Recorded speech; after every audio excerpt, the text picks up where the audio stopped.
पटना पुस्तक मेला शारदा सिन्हा थिएटर। नमस्कार, मैं देसी पत्रकार मनीष महिवाल पटना पुस्तक मेला से आपका स्वागत करते हैं, अभिनंदन करते हैं। पुस्तकों के अलावा पटना पुस्तक मेला में फिल्म फेस्टिवल का भी आयोजन किया गया है, जिसमें कई फिल्में दिखाई जाएंगी और कई प्रबुद्ध लोगों से बातचीत होगी। आज सुमन कुमार सिन्हा, जो कि रीजेंट सिनेमा हॉल के ऑनर हैं, उनका कुछ वक्तव्य है। आइए चलते हैं और जानते हैं कि रीजेंट सिनेमा से जुड़ी हुई क्या क्या यादें, क्या क्या बातें आम जनता तक रखते हैं। Please come. पटना पुस्तक मेला की ओर से सुमन जी को सम्मानित किया गया। पुंज प्रकाश जी किधर हैं? अच्छा, मनीष भी हमारे बीच हैं। माहौल का कल्चर बहुत ही पुराना है। पुराना से मेरा मतलब है एक ऐसे समय में शुरुआत हुआ जब यहाँ पे साइलेंट मूवीज का जमाना था। सिनेमा हॉल्स में पिक्चरें साइलेंट आती थी, बल्कि सिनेमा हॉल्स क्या, सिनेमा हॉल में जो इसका पहला सिनेमा हॉल था रीजेंट, मगर रीजेंट भी 1955 में इसका नाम पड़ा। आप लोग को जान के आश्चर्य होगा, रीजेंट का नाम 1955 में रीजेंट पड़ा। रीजेंट की शुरुआत हुई थी पैलेस ऑफ वेराइटीज के नाम से। इसकी शुरुआत हुई थी पैलेस ऑफ वेराइटी के नाम से 1929 में। लेकिन 1929 में ये बना जहां आज है रीजेंट, वहां पैलेस ऑफ वेराइटी। और पैलेस ऑफ वेराइटी के पीछे कारण क्या था कि वो साइलेंट मूवीज का जमाना था। तो हमारे ग्रैंडफादर श्री कैलाश बिहारी सिन्हा ने ये महसूस किया कि यहाँ पे पिक्चरें तो साइलेंट आएंगी तो देखने वाले लोग कैसे होंगे, तो साइलेंट मूवी को प्रमोट करना काफी चैलेंज था। तो उन्होंने एक एफर्ट किया कि हम यहाँ पे मल्टी कल्चरल जगह बनाएं। तो रीजेंट में जब हम लोगों ने उसके रेनोवेशन के लिए हाथ लगाया 1981 में, तो हमने पाया उसमें पर्दा हटाने के पीछे ग्रीन रूम बने हुए थे। दोनों तरफ मेकअप रूम, ग्रीन रूम जो आप समझिए वो बने हुए थे, और स्टेज बना हुआ था। तो वहाँ ड्रामा होता था, वहाँ पे म्यूजिक कॉन्सर्ट्स होते थे, बहुत फेमस लोग आते थे कलकत्ता से, बाहर से, जो वहाँ पे परफॉर्मेंस करते थे। ये बात मुझे मालूम जब हुई तो मन में एक बना विचार कि किसी दिन उनका जो सपना अधूरा रह गया वो पूरा नहीं हो पाया, क्योंकि बाद में जब यहाँ पे बनने लगे फिल्म हिंदी लैंग्वेज में साउंड के साथ, दादा फाल्के साहब ने हरिश्चंद्र बनाया और फिर पिक्चरें बनने लगी साउंड वाली, तो फिर रीजेंट में भी साउंड वाली पिक्चरें चलने लगी। वो जो कल्चरल प्रोग्राम्स होते थे वो बंद हो गए। और आपको एक और मजेदार बात बताएं कि पहले उन्होंने क्या किया, लेडीज स्टीवेंसन हॉल को किराए पे लिया। एक साल 1928 में उन्होंने लेडीज स्टीवेंसन हॉल को लेकर के चलाया साइलेंट मूवीज देखने के लिए। और एक और उसमें मजेदार बात कि वो भी एक डैशिंग डायनामिक आदमी थे। तो हर शाम में एक शो होता था स्टीवेंसन हॉल में, और उसमें वो धोती, कुर्ता, टोपी, अचकन वगैरह लगा के वेलकम ऑल करते थे। ये मैं आपको बता रहा हूँ 1928 की बात। तो मुझे बहुत खुशी हुई जानकर कि उन्होंने इतना कुछ किया। जब एक साल उन्होंने वहाँ चला लिया, तब उन्होंने सोचा कि अब एक जगह ली जाए गांधी मैदान के साइड, और वहाँ पे उन्होंने पैलेस ऑफ वेराइटी की शुरुआत करी। एक और कहानी उसके साथ जुड़ी हुई है कि राजेंद्र प्रसाद जी जो प्रथम राष्ट्रपति थे हमारे, उनसे हमारे दादाजी की बहुत अच्छी बनती थी। तो राजेंद्र प्रसाद जी ने एक बार कहा कि कैलाश बाबू, सुने हैं आप कुछ बनाए हैं, कुछ पिक्चर हॉल बनाए हैं, कुछ चलचित्र वगैरह दिखाते हैं, तो हमको भी कभी दिखाइए। तो हमारे दादाजी गए, उनके साथ फिर दोनों लोग आए, और रीजेंट में राजेंद्र प्रसाद जी और हमारे दादाजी बैठ के पिक्चर देखे। अब उस साइलेंट मूवी का ही जमाना रहा होगा या बाद में राजेंद्र प्रसाद तो इंडिपेंडेंस के बाद राष्ट्रपति बने, तब तक तो साउंड वाली पिक्चरें आ गई थी, तो वो फिर देखा होगा उन्होंने वहाँ पे साउंड वाली पिक्चर। ये दो कहानी हुई। तीसरी चीज जो मैं पहले आपको कुछ मजेदार बातें बताता हूँ इतिहास से जुड़ी हुई।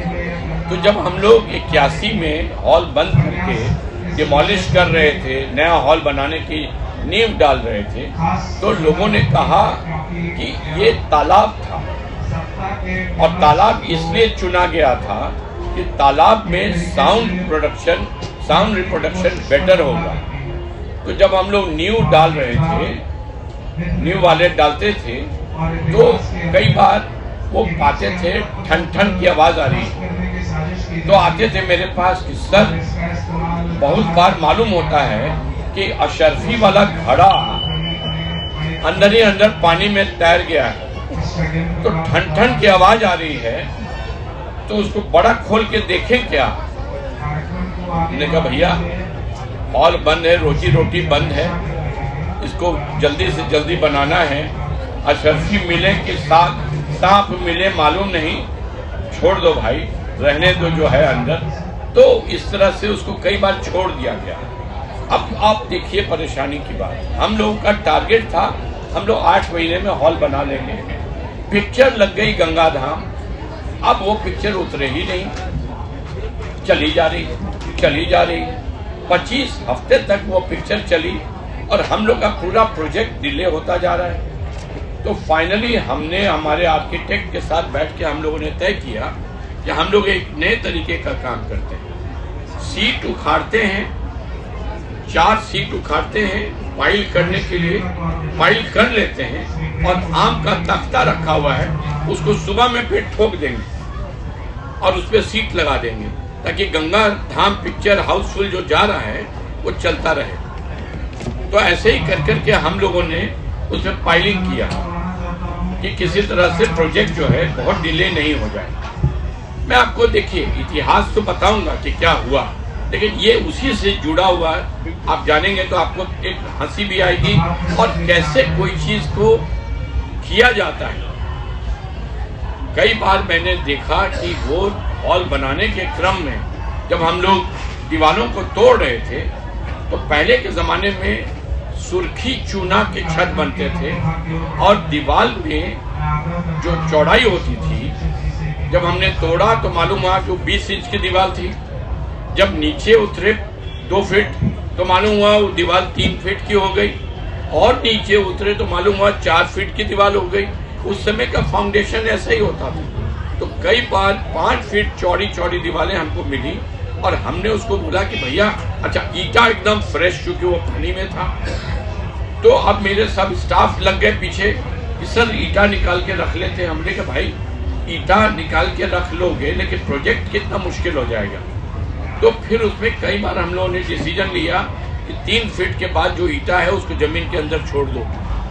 निकालने के क्रम में हम लोग का प्रोजेक्ट डिले हो जाएगा, तो इस तरह से उसके अंदर ईटा छोड़ दिया गया। जब दीवार को तोड़ा तो मालूम हुआ कि उस समय पिलर बनते थे रेलवे के लाइन से, तो रेलवे के लाइन लगे हुए थे और उसके चारों तरफ से सुर्खी चूना लगा के उसका पिलर बना हुआ था। तो इस तरह से वो सिनेमा हॉल में एक से एक डिस्कवरी हुई। हमने 3 ट्रक रेलवे का लाइन बेचा, उसके अंदर से निकला। रेलवे वालों में जाके परमिशन लिया है कि कहीं ये इलीगल ना पकड़ के हमको जेल कर दें, रेलवे लाइन बेच रहे हैं, लेकिन वो रेलवे लाइन निकला था उसमें। तो आपको ये एक इंसिडेंट बताया। उसके बाद फिर देखा मैंने कि 1955 में उसका नाम हो गया रीजेंट थिएटर। और मेरे दादाजी के साथ एक कमजोरी क्या थी कि उनको हमेशा लगता था कि यहाँ कल्चरल चीजें बंद हो गई। तो 1960 में उन्होंने मेरे फादर को बोला था कि कभी मौका मिलेगा तो कल्चरल एक्टिविटीज यहाँ हों, उसके लिए तुम कुछ करना। तो जब हमने रीजेंट को रेनोवेट किया तो आप लोगों को जानकर एक खुशी होगी कि मैंने इस स्क्रीन से 48 फीट जगह छोड़ के पहला रो लगाया कि किसी दिन यहाँ एक स्टेज बनाएंगे और उस पर ड्रामा फेस्टिवल्स करेंगे। फिल्म के साथ साथ ड्रामा जो बनने का इरादा था उनका वो करेंगे। मैं 48 फीट में कुर्सियां लगा सकता था, लेकिन आज भी वो 48 फीट खाली पड़े हुए हैं, इसलिए कि मैं चाहता था कि वहाँ नेशनल स्कूल ऑफ ड्रामा के लोग हों या जो भी ड्रामा फेस्टिवल करना चाहें तो उसको हम लोग स्टेज बना के और वहाँ पे हम लोग वो फेस्टिवल्स करेंगे। तो अब तो उसकी ज़रूरत नहीं पड़ी, क्यों नहीं पड़ी वो भी आपको बताएंगे। फिर उसके बाद सिनेमा हॉल्स बनना शुरू हुआ। उसके बाद बना बगल में जिसका नाम आज एल्फिंस्टन है, वो एल्फिंस्टन नहीं था, तो कैलकाटा का एक चेन था, उसका नाम था नरेंद्र पिक्चर पैलेस, और वो कैलकाटा में उनका एक था, सेकंड यहाँ था। वो बना 1934 में, रीजेंट बना 1929 में और नरेंद्र टॉकीज बना आपका 1934 में। अगर आप सर्वे देखेंगे 1930 का, तो रीजेंट का नाम सर्वे में लिखा हुआ है हिंदुस्तानी सिनेमा, क्योंकि रीजेंट उस समय बन चुका था, तो वहाँ पे हिंदी पिक्चरें चलती थी और साइलेंट मूवी चलती थी। नरेंद्र में वो ड्रामा होता था, प्लेज होता था, इसलिए वो नरेंद्र पैलेस नाम था और ऑडिटोरियम था वहाँ। रीजेंट में दोनों था। फिर उसके बाद आपको क्या सुनाएं, और कुछ ऐसे ही रोचक कहानियाँ बताते चलते हैं। फिर उसके बाद बने सिनेमा हॉल्स, और भी सिनेमा हॉल्स बने। अरे अरे सर आ गए, आर्यन दास सर आ गए। एक मिनट, मैं जरा उनका पैर छू लूं। सुमन जी, भगवान छोड़ करके किसी का पैर मत छुइए। आप ही के बारे में मैं बोलने वाला था। आप बैठिए, आशीर्वाद दीजिए, फिर बोलिए। सबसे पुराना हाँ चल रहा है रवि, बोल रहा बोल रहा।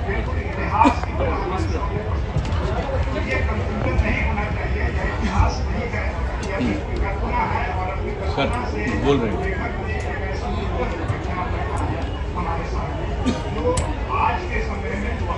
House of varieties, palace of variety था उस समय।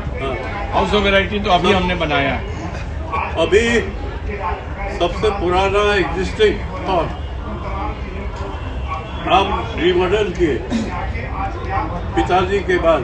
जी 6 पट्टीदार थे, हाँ शिवेंद्र सिन्हा को मिला करके। जी वो फर्स्ट नेशनल अवार्ड विनर है हाँ बिहार का। 1 पट्टीदार थे, हाँ। जो आपका पिताजी को बेनती अपना से है। अच्छा, ये सब बात हम बाद में बता दें। अभी हम लोग वही थोड़ा हम लोग बता देते हैं, जो रीजन के इतिहास बता रहे हैं। हाँ, वो आप बताइए। मैं पहले रीजन का शुरुआत बता देता हूँ। अच्छा, कर रहा है, नहीं कर रहा है।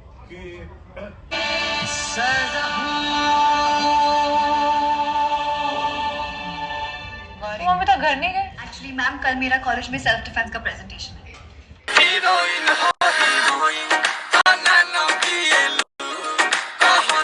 दोस्तों, रीजेंट की कहानी, सुमन जी की जुबानी जारी रहेगा। देखते रहें देसी पत्रकार मनीष महिवाल।